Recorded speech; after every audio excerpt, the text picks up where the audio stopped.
প্রিয় শিক্ষার্থী ভাই বোনেরা, নমস্কার, আদাব। আশা করি সবাই ভালো আছেন, সুস্থ আছেন। তো অর্থনীতি প্রথম পত্রে আরেকটি গুরুত্বপূর্ণ টপিক নিয়ে ক্লাস নিয়ে হাজির হলাম। তো সবাই আশা করি এই ক্লাসটা মনোযোগ সহকারে দেখবেন এবং নোট ডাউন করবেন। তো প্রিয় শিক্ষার্থী ভাই বোনেরা, আইসিটি অ্যান্ড ইকোনমিক সলিউশনের পক্ষ থেকে আমি স্বপন রায় বরাবরের মতো আপনাদের সাথে।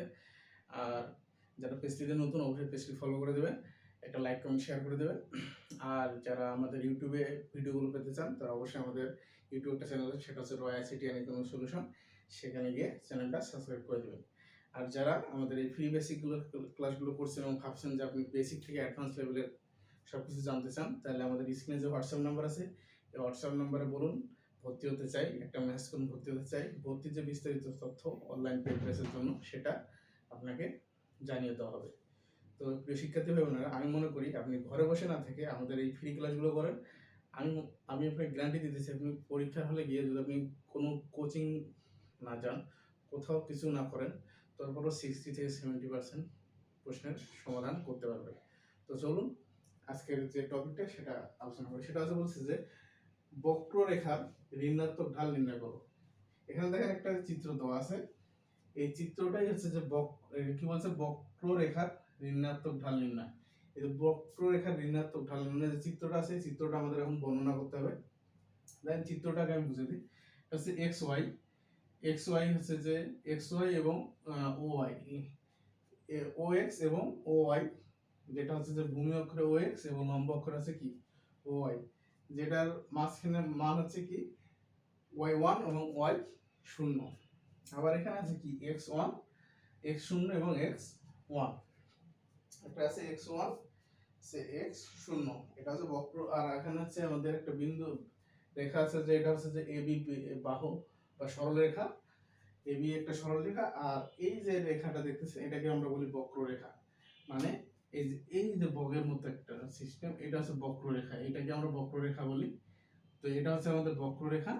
তো বক্ররেখার মান কি আছে, যেটা আছে এ একটা নির্দিষ্ট বিন্দু এতে, এতে হচ্ছে যে অন্তর্ভুক্ত, আর একটা হচ্ছে যে কি বি বিন্দু, কিন্তু এটার মান হচ্ছে কি y ইকুয়াল f x। তো আমরা এখন এই চিত্রটাকে সুন্দরভাবে বর্ণনা করবো। তো প্রিয় শিক্ষার্থী ভাই বোনেরা, আশা করি ক্লাসের সবাই মনোযোগ সহকারে দেখবেন এবং নোট ডাউন করবেন। তো এখানে হচ্ছে বক্ররেখার ঋণাত্মক ঢাল নির্ণয় করো। যেহেতু চিত্রটা দেওয়া আছে, আমাদের চাষ বর্ণনা করতে হবে, সেটা আমরা এখন করব। দেখেন এখানে চিত্রে আছে কি, চিত্রে আমি যদি লিখি, চিত্রে y ইকুয়াল fx একটি বক্র রেখা, যা এ বিন্দুতে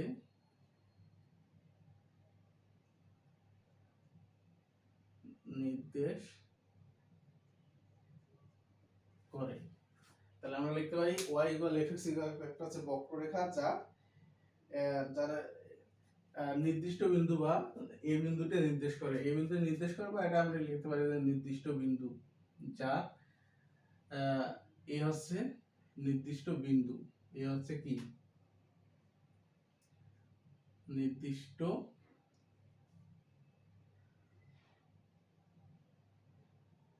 বিন্দু।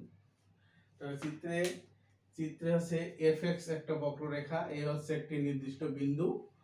এখন এখানে বলছে যে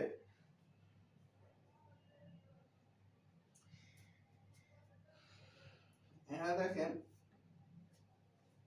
আমরা যে ঢাল একটা নির্ণয় করব, তাহলে এ বিন্দুতে ঢাল নির্ণয় করার জন্য এবি একটা রেখা, এবি রেখা অঙ্কন, এবি রেখা স্পর্শ করে অঙ্কন করি। তাহলে এই যে এ, তাহলে আমরা লিখতে পারি এ বিন্দুতে ঢাল। তাহলে আমরা লিখতে পারি এ বিন্দুতে ঢাল নির্ণয়ের উদ্দেশ্যে, কি নির্ণয়ের ঢাল নির্ণয় এর উদ্দেশ্যে। তাহলে এ বিন্দুতে ঢাল নির্ণয়ের উদ্দেশ্যে আমরা এবি রেখা স্পর্শ করে অঙ্কন করি। তাহলে এখানে লিখলাম কি যে এ বিন্দুতে ঢাল নির্ণয়ের উদ্দেশ্যে এবি রেখা স্পর্শ করে অঙ্কন করি।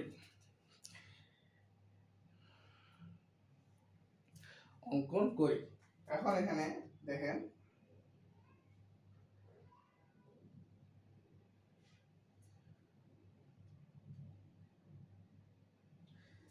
এখানে আরেকটা জিনিস দেখেন, এখন এই জিনিসটাকে যদি পরিবর্তন, এখন আমি যদি লিখি যে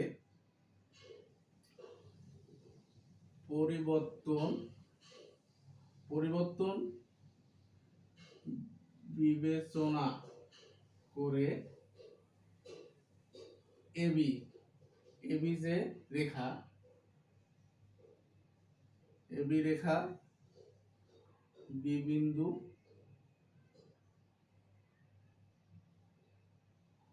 অঙ্কন করে, মানে পরিবর্তন বিবেচনা করে, এটা যেহেতু আমরা পরিবর্তন করতে পারি, সেই পরিবর্তন বিবেচনা করে এবি রেখাকে বি বিন্দুতে অঙ্কন করি। তাহলে দেখেন চিত্রে ওয়াইএফএক্স একটি বক্ররেখা যা এ নির্দিষ্ট বিন্দু এবং এ বিন্দুর ঢাল নির্ণয়ের উদ্দেশ্যে এবি রেখা স্পর্শ করে অঙ্কন করি। পরিবর্তন বিবেচনা করে এবি রেখাকে বি বিন্দু অঙ্কন করে, এবি রেখাতে বি বিন্দু অঙ্কন করি।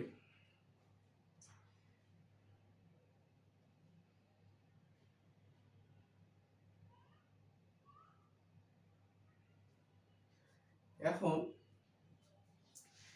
এ এবং বি বিন্দুর সাথে এই যে এখন আমরা এখন কি লিখতে পারি, এখানে দেখেন সিটা জিনিস, এটা এখন কাজ কি, এ এবং বি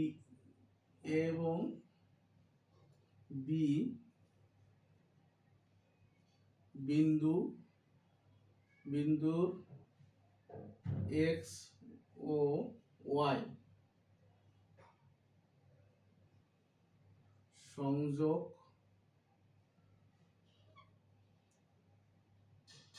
স্থলকে এ এবং বি বিন্দুর এক্স ওয়াই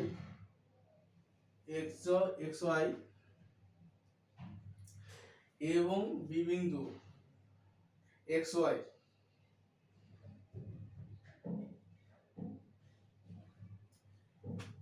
ওয়াই অক্ষের, এক্স ওয়াই যেহেতু অক্ষ, এক্স ওয়াই অক্ষের সমন্বয় স্থলে সি বিন্দু নেই,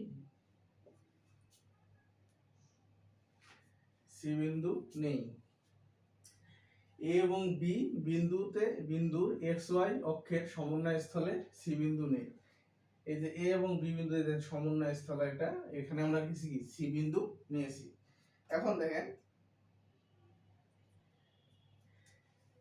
এখানে দেখেন, এখানে মোটামুটি আমাদের চিত্রের বর্ণনা দেওয়া শেষ। তাহলে চিত্রটা এখন আবার একবার আমি বর্ণনাটা দেই। চিত্রে এক্স ওয়াই হচ্ছে একটা বক্ররেখা, এ দ্বারাতে নির্দিষ্ট বিন্দু, এ বিন্দুর ঢালের উপর এর বিন্দুর ঢাল নির্ণয়ের জন্য এবি রেখা স্পর্শ করে অঙ্কন করি। এ এবং বি পরিবর্তন বিবেচনা করে, এটার মান পরিবর্তন বিবেচনা করে এবি রেখার উপর বি বিন্দু অঙ্কন করি। এখন এ এবং বি, এই যে এ এবং বি এর যে সংযোগ স্থল, সেই সংযোগ স্থল আছে কোথায় আছে, এই যে ওএক্স অক্ষে আছে। তাহলে ওএক্স অক্ষে এ ও বি এর যে সংযোগ স্থল, সেখানে আমরা সি বিন্দু নেই। এখন এ বিন্দুর ঢাল, সুতরাং এ বিন্দুর ঢাল কি আসতেছে, সুতরাং এ বিন্দুর ঢাল আমরা কি লিখতে পারি, এ বিন্দুর ঢাল সমান দেখেন এখানে এ বিন্দুর ঢাল সমান আমি লিখি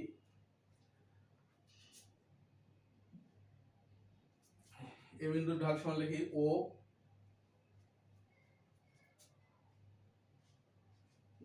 y1 মাইনাস ও 1 মাইনাস ওy 0 আবার নিচে আছে যে কি ox 1 minus ox 0 ox 1 minus ox 0 তাহলে এখানে মান দাঁড়াইতেছে যে minus y minus y1 y 0 আর নিচে আসতেছে x1 x 0 এটাকে আমরা এখন লিখতে পারি CA CB এটাকে আমরা লিখতে পারি কি CA CB তাহলে এখানে লিখতে পারি কি এটা সমান আমি লিখতে পারি minus CA CB minus CA CB যা এই যে যখন মাইনাস হতে আছে তাহলে মানটা কি বার হলো ঋণাত্মক তাহলে আমরা লিখতে পারি কি যা ঋণাত্মক মান নির্ণয় করে শেষ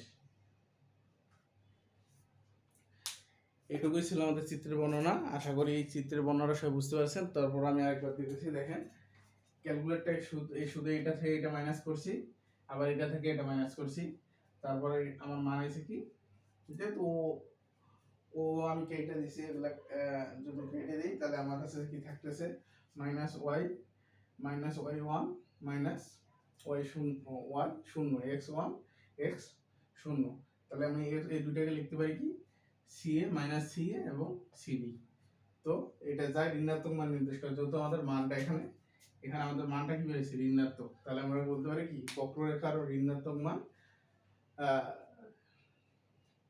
নির্দেশ করে বক্ররেখার ঋণাত্মক মান নির্দেশ করে তাহলে এটা আমাদের এই চিত্রের যে বর্ণনাটা এই বর্ণনাটুকু দিয়ে এই চিত্রটা যদি দিতে পারো তাহলে আপনার 100% মার্ক আপনি পেয়ে যাবেন 100% মার্ক পেয়ে যাবেন তো প্রিয় শিক্ষার্থী ভাই বোনেরা আশা করি বক্ররেখার যে ঋণাত্মক ঢাল নির্ণয় এটা আপনারা সবাই বুঝতে পারছেন আর যদি কারো অল্প একটু সময় থেকে যায় মানে যারা অল্প একটু মনোযোগী হননি বা অমনোযোগী হয়েছেন তাদের সমস্যা তাহলে ক্লাসটা 2 এর পর দেখে নেবেন আশা করি আপনি ক্লিয়ারলি এই টপিকটা বুঝে যাবেন তো প্রিয় শিক্ষার্থী ভাই বোনেরা ক্লাসটা যদি ভালো লেগে থাকে অবশ্যই একটা লাইক কমেন্ট শেয়ার করে দেবেন এবং পেজটিতে ফলো দিয়ে রাখবেন তো সবার সুস্থতা কামনা করি আজকে এই পর্যন্তই সবাই ভালো থাকবেন সুস্থ থাকবেন ধন্যবাদ